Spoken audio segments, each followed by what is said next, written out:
Attaque des 4 villages dans le Rutshuru. Après la journée agitée de lundi, l'armée a repris le contrôle de toute la zone attaquée. Nous serons justement en ligne avec le capitaine Anthony Mwalushai, porte-parole de l'opération Sokola 1.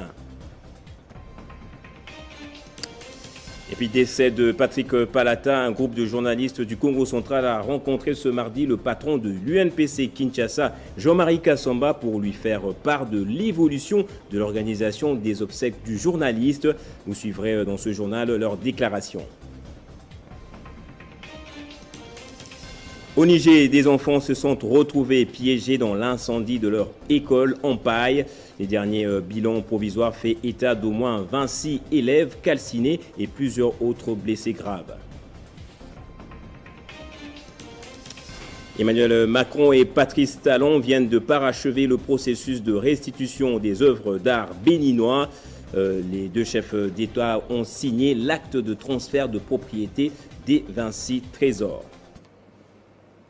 Bienvenue à vous tous et merci d'être avec nous sur Télé 50. La situation est revenue à la normale à Rutshuru, théâtre hier d'une attaque d'un groupe rebelle identifié comme des rebelles M23 par l'armée congolaise. Cet assaut a occasionné des déplacements des populations qui se sont réfugiées en Ouganda voisin. Nous sommes justement en ligne pour quelques éclairages avec le capitaine Anthony Mwalushai, porte-parole de l'opération Sokola 1 Grand Nord plutôt. Capitaine, où en êtes-vous exactement avec la traque de ces rebelles qui ont troublé les 3 collines? Oui, exactement. Je vais vous confirmer qu'il y a la paix dans toutes les régions qui ont été par l'ennemi. Et je vous confirme que la population a déjà rentré. Et au jour d'aujourd'hui, les forces armées de la République démocratique du Congo sont en bonne relation avec la population civile pour le travail à bâtir ce terrain. En fait, c'est l'ambiance et la joie pour le peuple congolais. Il s'agit effectivement des éléments M23 puisque ces derniers ont démenti être impliqués dans cette attaque. Écoutez, vous avez entendu, vous avez suivi les communiqués des forces armées de la République démocratique hier à travers le porte-parole, le général Ekenge, qui a bel et bien confirmé qu'il s'agit du mouvement du 30 mars de M23. Donc, il n'y a pas de doute là-dessus, il s'agit bel et bien du M23. Voilà, dernière question, est-ce que l'armée a un message à lancer aux populations déplacées? Écoutez, il n'y a rien à paniquer à toute la population du Nord Kivu dans son ensemble, et ceux dont les villages a été menacés par l'ennemi. Nous demandons de ne pas paniquer et de rentrer et vaquer librement à leur occupation parce que les forces de l'ordre sont déjà déployées partout pour sécuriser cette population. Donc nous sommes là pour la population. La population ne pouvons rien. Pas de panique, rentrer et la paix est déjà de retour. Merci capitaine pour cet éclairage. Et le général autoproclamé de la milice FPIC, Chinia Kilima, connu sous une double identité de Kakani Tebabo Jacques et Sekabo Serge, a été capturé hier au quartier Kindia à Bunia en Ituri. Interrogé, le chef milicien a manqué les mots pour justifier les revendications qui l'ont poussé à prendre les armes. Les porte-paroles de l'armée en Ituri fait savoir que peu après la présentation au gouverneur de la province, ce général autoproclamé a été acheminé à la prison et ce en attendant qu'il soit déféré devant la justice. Et poursuivons avec des sujets en rapport avec notre armée. Pendant son séjour dans la ville de Béni, le chef d'état-major général, le général d'armée Célestin Mbala Moussense, a visité plusieurs sites militaires qui accueilleront bientôt les différentes troupes qui viendront renforcer d'autres unités dans les traques des ADF et autres groupes rebelles locaux. Regardez. Le séjour du chef d'état-major général de forces armées de la République démocratique du Congo en ville de Béni a été très surchargé. Le général d'armée Mbala Moussense Célestin a visité le nouveau camp qui accueillera le troupe commando spécialiste en combat de jungle situé à Oicha, ainsi que le camp qui abritera le troupe des bataillons canines situé au camp Chikoti-Tamba la journée du samedi 6 novembre. Dans la soirée de ce même samedi, le général d'armée a accordé des audiences à certaines couches de la population, notamment les forces vives, La FEC, les parlements des jeunes, les notables, les associations des taximens moto, la SECO et bien d'autres.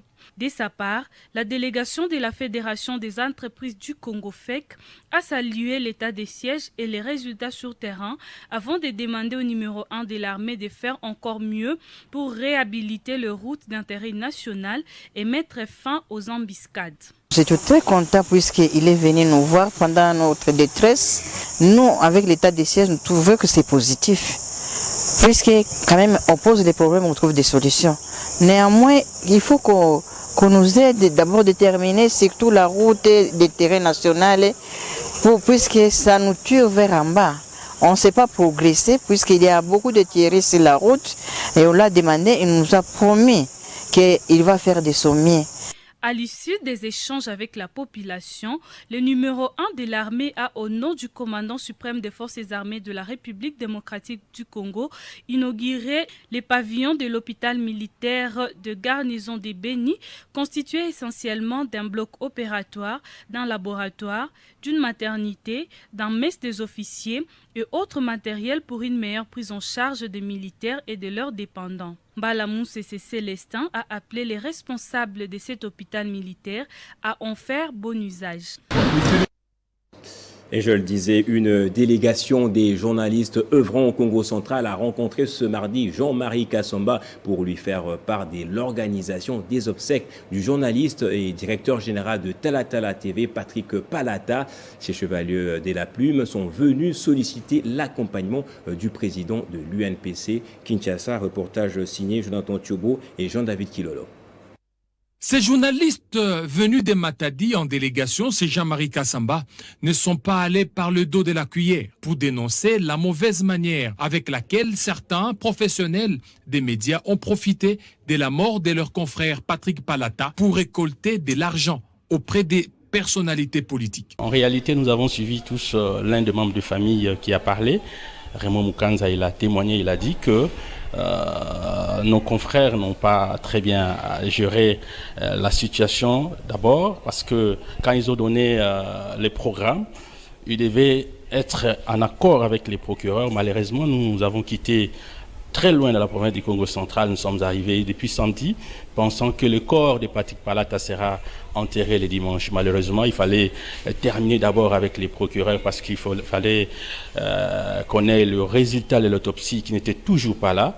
Et maintenant que les choses évoluent, espérons que le corps va être sorti et nous allons l'enterrer dignement. Cette délégation conduite par André Matombe de Mwinda News se dit satisfaite des conseils et orientations reçus de leurs hôtes en qui ils ont trouvé un esprit ouvert sans pareil. Le président de l'UNPC Kinshasa, nous l'avons toujours suivi à la télévision. Aujourd'hui, nous l'avons rencontré, un homme très bien, un homme très ouvert. Et pour nous, d'ailleurs, c'est quelque chose de bien. En tout cas, que le Seigneur le bénisse, surtout pour cet esprit d'ouverture qu'il a. Et je crois qu'avec lui, l'INPC et les journalistes seront à leur juste place et notre profession sera respectée. Rappelons que le journaliste Patrick Palata était le directeur général de CCTV Matadi, avant de créer son propre média, Talatala TV. Ce journaliste pertinent et spécialiste de la province du Congo central, Patrick Palata, est décédé le 15 octobre 2021, vers 3 heures du matin, juste après son retour de Kolwezi, dans la province de Lualaba, où il a couvert la semaine du tourisme. Il laisse derrière lui une veuve et 7 enfants. Certes, on ne verra plus ce journaliste chouchou des Matadiens, mais on se rappellera toujours de lui, vu son apport indélébile à la presse du Congo central. Et puis en justice, procès Matata Ponyo, la défense de l'ancien Premier ministre a contesté hier la compétence de la Cour constitutionnelle. Pour les avocats, il devrait plutôt comparaître devant la Cour de cassation. La Haute Cour va donner le verdict sur la compétence le 16 novembre prochain.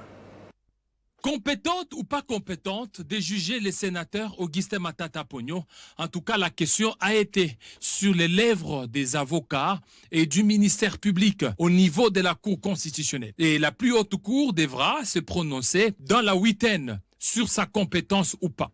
Les avocats d'Augustin Matata Ponyo ont relevé des irrégularités, parmi lesquelles figure la compétence de la Cour constitutionnelle à statuer sur les décisions des organes délibérants qui violent les droits fondamentaux des individus. Les avocats ont soutenu que la plus haute cour est incompétente pour juger un sénateur. Les procureurs généraux près cette juridiction devraient plutôt adresser une requête aux fins d'obtenir l'autorisation de poursuite et non un réquisitoire. La demande de poursuite devrait être adressée aux deux chambres du Parlement réunies en congrès et non au bureau du Sénat. Le droit de la défense n'a pas été respecté, poursuivent les avocats d'Augustin Matata Ponyo. Les faits concernent le présumé détournement des fonds destinés au projet du parc agro-industriel de Boukangalonzo, alors que l'autorisation avait été accordée pour un autre effet, celui de l'indemnisation des victimes de la zérianisation. Selon les avocats d'Augustin Matata Ponyo, n'ayant plus la qualité du Premier ministre, l'on ne peut pas lui reconnaître les prérogatives et privilèges attachés à cette qualité. Ceci revient à dire qu'il ne peut pas, à ce jour, se prévaloir des attributions et garanties liées à cette fonction. Aussi faudra-t-il préciser que les statuts des anciens premiers ministres en droit congolais et les statuts des anciens premiers ministres en droit congolais est organisé par le décret 18/039 du 24 novembre 2018. Ce décret définit les droits et devoirs des anciens premiers ministres et ne traite pas de leur régime répressif. Ceci paraît tout à fait logique dans la mesure où les privilèges et immunités relèvent du domaine de la loi. Et du point de vue pénal, ce dernier ne relève plus de la compétence de la Cour constitutionnelle. L'article 164 de la Constitution reconnaît à la Cour constitutionnelle la qualité de juge pénal du président de la République et du Premier ministre en fonction, ainsi que de leurs co-auteurs et complices. Et pour les avocats, Augustin Matata Ponyo, au regard de sa qualité actuelle, sénateur est justiciable devant la Cour de cassation et non devant la Cour constitutionnelle. Et c'est conformément à l'article 154 de la Constitution. Au regard de toutes ces considérations juridiques, estiment les avocats que Augustin Matata Ponyo est un ancien Premier ministre et non un Premier ministre en fonction. Et de ce fait, il ne peut être traduit devant la Cour constitutionnelle. Et triste nouvelle au Niger, le pays est endeuillé après le décès d'au moins 26 élèves âgés de 5 à 6 ans dans un incendie de leur école en paille. L'événement s'est produit à Maradi, dans le sud du pays. Le dernier bilan provisoire fait également état de blessés graves. Commentaire de Rufus Lukanga et de Makope Lukunje. Actuellement, on compte 26 décès et 13 blessés, dont 4 graves. Le bilan a été donné par le gouverneur Chaïbou Aboubakar en précisant qu'il s'agissait d'élèves de première année des cours préparatoires qui ont entre 5 et 6 ans. On ignore l'origine de l'incendie. Une enquête est ouverte pour la déterminer. Le gouverneur a aussi annoncé qu'un deuil de 3 jours au niveau de la région de Marabi est décrété à compter de ce mardi. À noter que l'incendie a pris les salles de classe en paille et en bois appelées paillotes. Mi-avril, 20 enfants de 3, 4, 5 ans étaient morts calcinés dans l'incendie des classes similaires dans un quartier populaire de Niamey, construit dans une ancienne carrière d'argile. Ce tragique événement vient endeuiller une fois de plus le peuple nigérien en général et l'école nigérienne en particulier. Le gouvernement a décidé en conséquence l'interdiction formelle des classes en paillotes au niveau du préscolaire sur toute l'étendue du territoire. Le Niger, un des pays les plus pauvres au monde, les autorités construisent des milliers de hangars en paille et en bois où les enfants prennent leurs cours, parfois assis à même le sol. Les incendies de ces classes sont fréquents, mais font rarement des victimes. Le président nigérien Mohamed Bazoum a récemment promis de les remplacer par des classes en dur. Et puis, signature ce mardi d'un acte de transfert de 26 œuvres d'art entre la France et le Bénin en présence de deux chefs d'État, Emmanuel Macron et Patrick Talon. Cette décision est le résultat d'un long processus initié il y a environ 4 ans. Le retour de ces œuvres récupérées illégalement depuis la colonisation relance le débat dans d'autres pays comme le nôtre, la RDC, qui espère voir être retournés ces trésors traditionnels détournés lors de la colonisation. Tout a été parti en novembre 2017 à Ouagadougou, où le président français Emmanuel Macron s'était engagé à rendre possible dans un délai de 5 ans les restitutions temporaires ou définitives du patrimoine africain. Au mois de mars 2018, il pose alors le premier jalon de cet acte de restitution lors de la réception à l'Élysée du président béninois. 7 mois plus tard, le 23 novembre 2018, l'Élysée annonce la restitution de 26 œuvres d'art au Bénin. Seront notamment rendues des pièces de l'ancien royaume du Dahomey, pillées par les colonels Dodds lors du sac du palais d'Abomey en 1892. L'annonce a été faite le jour où les universitaires Bénédicte Savoy et Felwine Sarr remettent les rapports qu'Emmanuel Macron leur a commandés sur les sujets. Pendant ce temps, le processus a été lancé et Cotonou avait demandé à la France de soutenir la construction à Abomey d'un musée susceptible d'accueillir les œuvres. Des missions de l'Agence française de développement et des ministères de la Culture et des Affaires étrangères s'y étaient rendus sur place en 2019. Pour permettre cette restitution, une loi spécifique a été votée 1 an plus tard par le Parlement français, soit le 17 décembre 2020. Et même si les sénateurs qui souhaitent mieux encadrer la politique des restitutions ont refusé de voter le texte, le retour de ce 26 pièces au Bénin a fait consensus. Le processus aura au final duré près de 3 ans, entre blocage, retard et autres. Tout n'aura pas été si simple. Rappelons ici que plusieurs pays, dont la RDC, étaient victimes du vol de différentes œuvres d'art lors de la colonisation et que la restitution de ces dernières fera l'objet de rendre justice aux milieux africains qui, jusqu'à présent, ont gardé un mauvais souvenir sous le passé colonial dans leur continent. Le cas du Bénin ne fait que relancer les débats sur ces sujets dans le chef de la population africaine des autres pays. Trafic d'espèces sauvages, les USA ont mis la main sur 2 trafiquants congolais qui avaient en leur possession au moins 3,5 millions de dollars d'ivoire. Cette arrestation intervient dans le cadre du partenariat privilégié pour la paix et la prospérité signé entre notre pays et les États-Unis d'Amérique. Depuis le début du mandat de Félix Tshisekedi, les États-Unis se sont mis aux côtés de la RDC dans la lutte contre la corruption et le trafic illicite des espèces sauvages. Cette arrestation est peut-être l'une des réalisations les plus concrètes dans ce partenariat multiforme qui a vu les 2 pays être engagés sur plusieurs fronts pour assurer l'émergence et le développement de la RDC. Les 2 Congolais arrêtés ne trafiquaient non seulement l'ivoire, mais également des cornes de rhinocéros et des cailles des pangolins.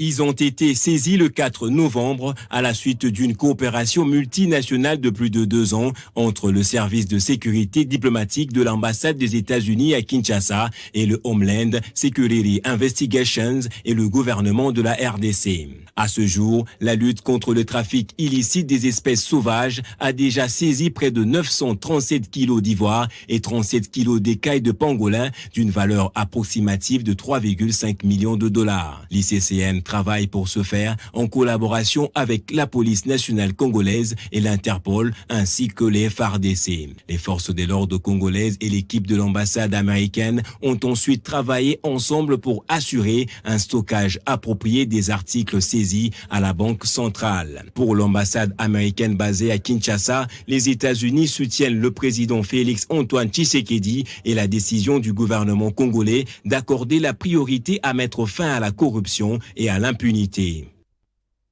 Et après plus de 6 mois en orbite dans la station spatiale internationale, l'astronaute Thomas Pesquet et ses coéquipiers ont regagné la Terre dans la nuit du lundi 8 et mardi 9 novembre. L'aventure s'est conclue par un amérissage réussi à bord d'un vaisseau des SpaceX au large des côtes de Floride aux États-Unis. Après avoir passé 6 mois dans la station spatiale internationale, Thomas Pesquet est de retour sur Terre. La capsule de SpaceX, transportant le Français et 3 autres astronautes, a améri dans la nuit du lundi 8 au mardi 9 novembre au large des côtes de la Floride, dans le golfe du Mexique, selon une retransmission vidéo de la NASA. La capsule Dragon de SpaceX a été freinée dans sa vertigineuse descente par l'atmosphère terrestre, puis par d'immenses parachutes. L'astronaute de 43 ans a passé quelques 200 jours en apaisanteur, une fierté d'avoir représenté la France une nouvelle fois dans l'espace, avait tweeté quelques heures avant le départ de celui qui, par ses abondantes publications sur les réseaux sociaux, a offert à des millions de personnes un goût de la vie. Thomas Pesquet est rentré avec les autres membres de la mission Creutu, les Japonais Akihiko Oshide et les Américains Shane Kimbraut et Megan Arthur. Durant son séjour en orbite, Thomas Pesquet a effectué pas moins de 4 sorties extravéhiculaires en dehors de la station, notamment pour installer des nouveaux panneaux solaires. Cela l'amène à 6 sorties au total, après le 2 réalisées lors de sa première mission. Il a également mené de nombreuses expériences scientifiques. Et en sport éliminatoire de la Coupe du Monde Qatar 2022, les Léopards de la RDC seront à leur deuxième séance d'entraînement ce mardi en prévision du match contre les Taifa Stars de la Tanzanie jeudi 11 novembre. Pour ce deuxième jour d'entraînement, l'effectif du sélectionneur Hector Raoul Cooper affichera complet avec les arrivées du dernier groupe. Ce dernier groupe sera constitué de Marcel Tisserand, Christian Luindama, Moutoussam Samuel, Mouleka Jackson, Samuel Bastien, Glodingonda Muzinga, Chancel Mbemba Mangoulou, Arthur Maswaku, Dieu merci Mbokani Bezoa, Niskan Skebano, Mukoko Amale, Fabrice Ngoma Luamba, Shadrach Muzungu, Edo Kaimbe et de Arsène Zola, le défenseur central du tout-puissant Mazembe Anglebert. Arsène Zola a été convoqué suite à l'indisponibilité de Marcel Tisserand pour le match contre la Tanzanie, lui qui revient d'une blessure. Le capitaine des Léopards pourra être récupéré lors du dernier match contre le Bénin le dimanche 14 novembre si le staff médical donne son aval. Pour cette deuxième séance d'entraînement, Raoul Hector Cooper pourra se faire une idée sur l'équipe qu'il pourra aligner jeudi, étant donné que tous les 27 joueurs seront à sa disposition, surtout avec les apports de Shadrach Muzungu et de Gaël Kakuta. Les faux Congolais qui ont commencé leur préparation lundi 8 novembre au stade Uhuru à Dar es Salaam sont conscients de l'enjeu du match contre les Taifa Stars et restent déterminés à engranger 3 points pour garder leur destin en main avant d'affronter les écureuils du Bénin à Kinshasa. Dans ce groupe J, la Tanzanie et les Bénin mènent l'avance au classement avec 7 points. La RDC vient en 3e position avec 5 unités et Madagascar complète les podiums avec 3 points.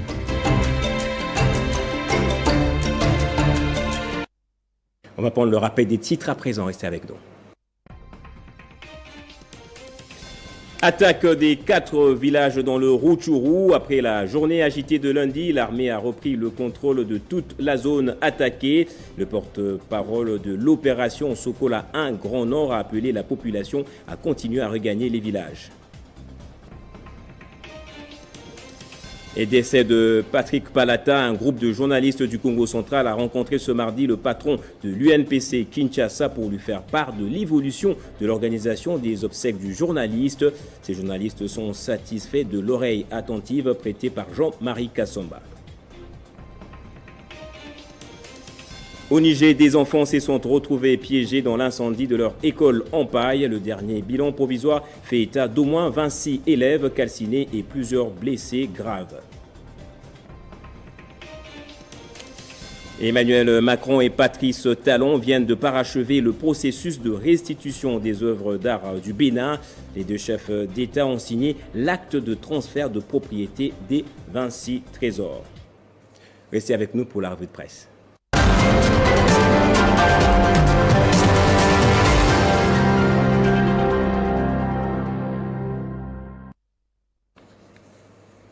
Et c'est une présentation signée Bédrine Kenge qui fait son entrée de l'autre côté du studio. Bonjour et bienvenue à vous Bédrine.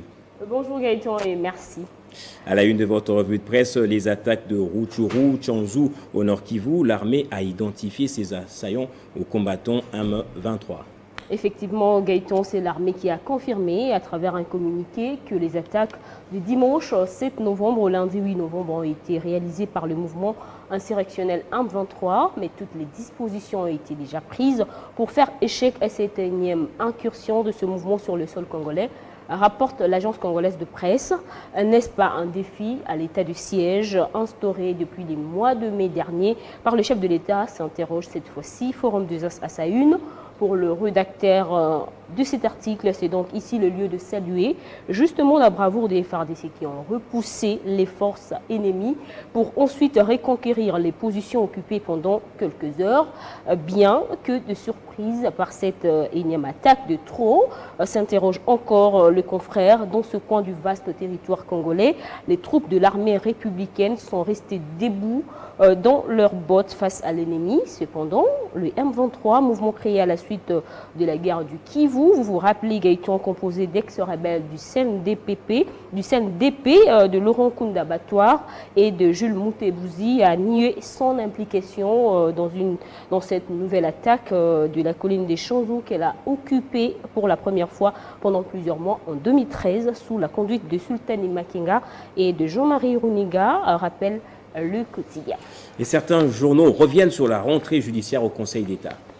Tout à fait, Gaëtan, le premier président du Conseil d'État, Vundwa Wetepe Mako, a devant le président de la République dénoncé les résistances contre les décisions de justice d'après la prospérité. Pour ce journal, Félix Tshisekedi s'est illustré par un silence loquace et une dose extrême de solitude aux préoccupations soulevées par Vundwa hier au Palais du Peuple, et dans le même sens, Forum des As ajoute qu'ils ne se sont pas arrêtés là. Donc, le premier président du Conseil d'État et le procureur général du parquet près le Conseil d'État, Félix Vundwa Wetepe Mako et Octave Telaziele, demandent donc au président de la République d'intervenir pour qu'il ne soit plus concevable qu'un représentant de l'État, à quel que soit le niveau de ses responsabilités, se permettre de remettre en cause les décisions de la justice. Et en parlant de la justice, les sites se sont intéressés aussi au procès Matata. Oui, Gaëtan, suite aux exceptions faites par les accusés, l'affaire Boukangalonza a été prise en délibéré, note la prospérité dans un autre article. Forum des As, de son côté, précise que la Cour constitutionnelle va se prononcer dans 8 jours sur ces exceptions soulevées par la défense d'Augustin Matata Ponyo. Selon le confrère, parmi ces exceptions figure la présence des avocats représentant l'État congolais à ce procès lié au parc agro-industriel de Boukangalonzo et l'incompétence de cette haute juridiction à juger l'ancien Premier ministre Augustin Matata Ponyo. Renseigne cette fois-ci Actualité.cd. D'après les avocats de la défense, Matata Ponyo n'a pas qualité de comparaître devant la Cour constitutionnelle, mais plutôt devant la Cour de cassation. Affaire à suivre, Gaëtan. Et en dehors de la RDC, des réactions continuent de tomber après les sanctions de la CEDEAO. Et tout à fait, même si elles ne sont pas officielles, certains partis politiques proches des autorités de la transition, notamment le M5, le Parina et les FER, ont d'emblée taxé ces mesures d'ingérence, à en croire RFI.fr. Le Premier ministre Choguel Maïga a demandé donc aux putschistes de ne pas fléchir devant la décision de la CEDEAO, assène ce site français. Et de leur côté, les autorités guinéennes ont plutôt employé un discours moins musclé envers la CEDEAO et annoncent qu'ils vont poursuivre les consultations avec cette institution, malgré ces sanctions à l'endroit des hommes en uniforme. Note cette fois-ci encore RFI dans un autre article, et qui sortira vainqueur du bras de fer engagé entre la CEDEAO et Assimi Goïta. S'interroge cette fois-ci Wakatsira. Le site burkinabé tente de répondre que si la Guinée de l'autre colonel putschiste Mamadi Doumbouya ou la nomination de l'envoyé spécial de la CEDEAO, le docteur Mohamed, un sapeur-pompier reconnu pour des crises dans la sous-région, passe mal, bénéficie d'une bienveillance relative de la part des censeurs de la CEDEAO. Mais les putschistes maliens qui usent et abusent de stupéfiants, de stupéfiants pour faire éterniser la transition sont eux soumis à un régime plus rude. Merci Bedine Kenge pour cette présentation. Merci. Et c'est par ici que ce journal prend fin. Merci infiniment pour votre fidélité. L'actualité reste en continu sur votre chaîne.